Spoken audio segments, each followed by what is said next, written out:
কুমিল্লার মুরাদনগর উপজেলায় যে ঘটনাটি ঘটেছে, সবার চোখ তো গতকাল থেকে পুরো বাংলাদেশের চোখ ওই দিকে।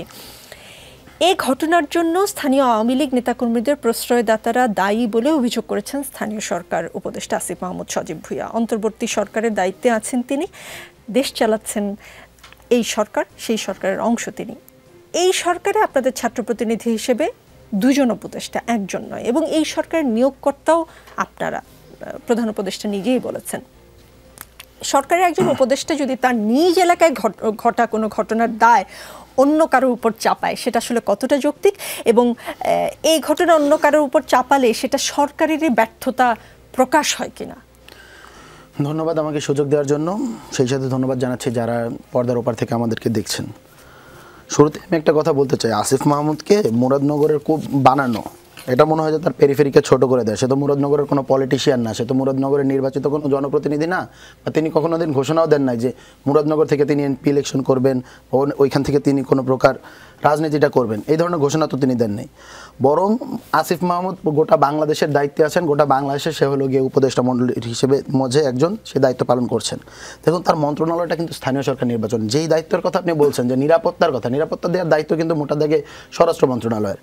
আসিফ মাহমুদ যেই কাজটা করতে পারতেন, যে কাজটা উনি হয়তো বা করতে পারছেন না, নাকি কেন করছেন, এটা আমি প্রশ্ন রাখতে চাই। যদি কোনো প্রকার বাধা পেয়ে থাকে উনি মাঝে মধ্যেই এই কথাগুলো বলেন। আবারও আমি বলতে চাচ্ছি, বাংলাদেশে যদি বা পৃথিবীর যে কোনো রাষ্ট্রে আপনি যদি গভর্নমেন্টকে মানে ঠিকঠাকভাবে ফাংশনাল করতে চান, তাহলে আপনার একটা কাজ করতে হবে, স্থানীয় সরকার রাখতে হবে। জনগণের সাথে কেন্দ্রের এই যে গভর্নমেন্টের যে ব্রিজটা, সেটা তো স্থানীয় সরকার। যখন স্থানীয় সরকারের প্রতিনিধিরা থাকছেন না, তখন কার মাধ্যমে উনি ওনার পাওয়ারটা এক্সারসাইজ করবেন? উনি কাকে বলবেন যে এই ব্যাপারটা গিয়ে দেখো, এই ব্যাপারটা গিয়ে সলভ করো, একটা সুষ্ঠু তদন্ত করো? উনি এই সুযোগটা পাচ্ছেন না। এর কারণ এই রাষ্ট্রের মাঝে কারা স্থানীয় সরকার নির্বাচন করতে দিচ্ছেন আমি জানি না, কোন লজিকে তারা করতে দিচ্ছেন না, এই ব্যাপারটা আমি আসলে আমার ছোট মাথায় বুঝে আসে না। বাট স্থানীয় সরকার নির্বাচন যদি হয়, জনগণের সাথে রাষ্ট্রের যে কেন্দ্র রয়েছে, ক্ষমতার যে কেন্দ্রবিন্দু, তার একটা ভারসাম্য তৈরি হবে, জনগণের কথা কেন্দ্র পর্যন্ত পৌঁছাবে। দেখুন, আমরা দেখতে পাচ্ছি যে একটা ঐক্যমত্য কমিশন গঠন রয়েছে। এই ঐক্যমত্য কমিশনে কারা রয়েছে? এই ঐক্যমত্য কমিশনের মাঝে কি হলো গিয়ে জনগণের, প্রান্তিক জনগণের প্রতিনিধিত্ব রয়েছে? না, সব আরবান এলিটসরা এখানে এসে বসে বসে একটা গোল টেবিলে বসে বসে নিজেদের মতো নিজে বলতেছে।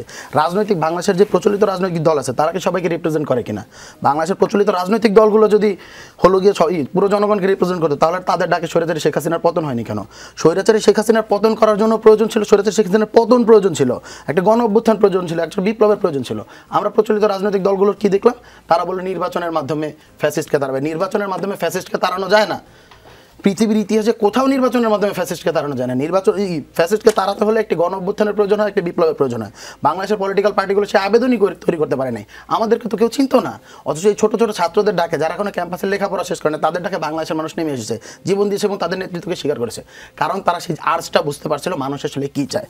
সুতরাং আমি বলবো যে জনগণের সাথে গভর্নমেন্টের একটি সেতুবন্ধন তৈরি হওয়া উচিত। যতদিন না পর্যন্ত এই সেতুবন্ধন তৈরি হবে, ততদিন পর্যন্ত আমাদের আসলে এই সিকিউরিটিটা নাই।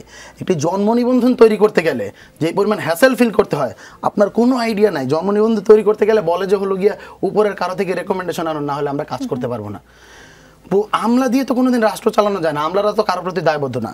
জনগণের ভোটে যদি নির্বাচিত যারা হয়, তারা হলো গিয়ে ম্যান্ডেট পেয়েছে, তারা দায়বদ্ধ। আপনি বলছেন নির্বাচনের জন্য আসলে অভ্যুত্থান হয়নি, কিন্তু আবার স্থানীয় সরকার নির্বাচনটা খুব প্রয়োজন। নির্বাচনের জন্য অভ্যুত্থান হয়নি, আপনি আমার কথাটা মিসকোট করেছেন। আমি বলেছি স্বৈরাচার কখনো নির্বাচন দিয়ে পতন করানো যায় না, কিন্তু দেশে একটা সিস্টেম চালু করার জন্য স্থানীয় সরকার নির্বাচনটা জরুরি। এই মুহূর্তে নির্বাচনটা জরুরি না, কিন্তু স্থানীয় সরকার নির্বাচনটা জরুরি। স্থানীয় সরকার নির্বাচন একটি নির্বাচন, এবং এর মাধ্যমে ফিল্ড টেস্ট হবে। আমি প্রশ্ন আবার ফিরোজ রিফাত, আওয়ামী লীগকে, মানে আপনি বলছেন যে আসিফ মাহমুদ সজীব ভুঁইয়া যে মন্ত্রণালয়ের দায়িত্বে আছেন, সেই মন্ত্রণালয়ের কাজ আসলে নিরাপত্তা দেয়া না, কিন্তু তিনি সরকারের অংশ হয়ে তিনি আসলে আওয়ামী লীগের কাঁধে দোষ চাপাতে পারেন কিনা, বা আওয়ামী লীগকে যারা প্রশ্রয় দিচ্ছেন তাদের কাঁধে দোষ চাপাতে পারেন কিনা, প্রশ্ন ছিল এটা। দেখুন, দোষ চাপাতে পারেন কিনা, ওই কি শুরুতে একটা কথা বললাম, এই গভর্নমেন্টের অনেকগুলো ব্যর্থতা রয়েছে। ছাত্র উপদেষ্টারা যে কাজ করতে পারছে না, কেন করতে পারছে না, এই ধরনের অনেক কথা বলা হয়েছে।